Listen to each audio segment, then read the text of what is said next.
D में कितनी vacancy आई थी और कितने क्या फॉर्म फिल हुए थे, क्या कितना कंपटीशन रहने वाला है और किस हिसाब से आप लोगों को अपना सिलेक्शन सुनिश्चित कर सकते हैं।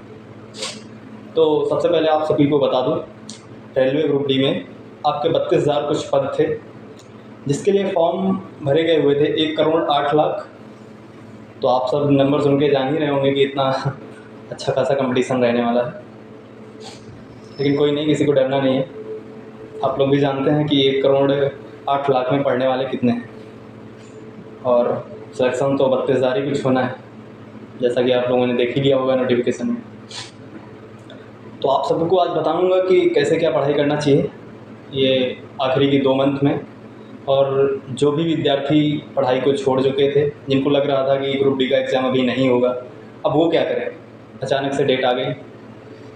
तो आप लोगों का एग्ज़ाम जो है 17 नवंबर 2025 से स्टार्ट होने वाला है।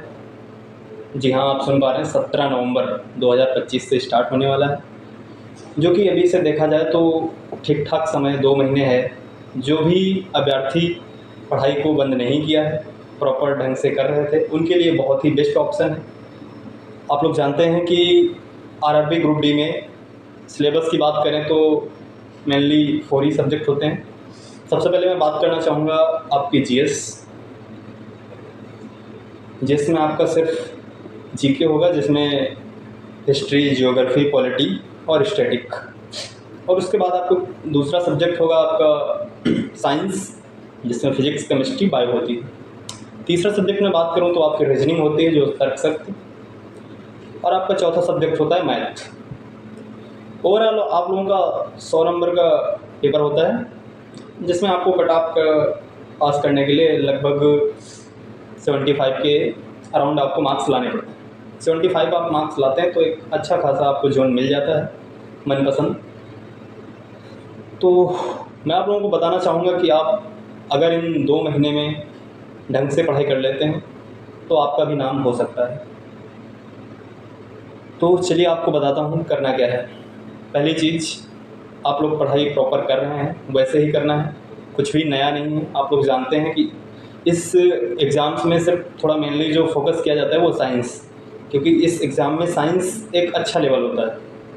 देखा जाए तो आपको साइंस ठीक ठाक लेवल का पूछता है, तो आपको कोई भी एनसीईआरटी की बुक पढ़नी है, जो ढंग से एक बार थ्योरेटिकल रूप से पढ़ना है। और आपको कोई भी लेक्चर अटेंड करना है, जैसे यूट्यूब पे काफ़ी सारे लेक्चर करा रहे हैं और काफ़ी सारे टीचर्स लोग हैं जो अच्छे से पढ़ाते हैं यूट्यूब पे। तो आप किसी का भी देख लीजिए जिसका आप लोगों को पसंद हो और जिसका आप लोगों को समझ में आ रहा हो। तो मैं तो यही सजेस्ट करूँगा कि आप कोई भी टीचर्स को जो फॉलो कर रहे हैं तो शुरू से अंत तक उसी को फॉलो करते रहें, क्योंकि बीच में छोड़ना एक ऐसा होता है ना कि एक कॉन्टिन्यूटी जो बनी रहती है, तो एक टीचर से बॉन्डिंग बन जाती है। तो उससे क्या होगा, आप लोग उनकी चीज़ों को कनेक्ट कर पाएंगे। तो उसके बाद क्या है कि आप लोगों को प्रैक्टिस करना है।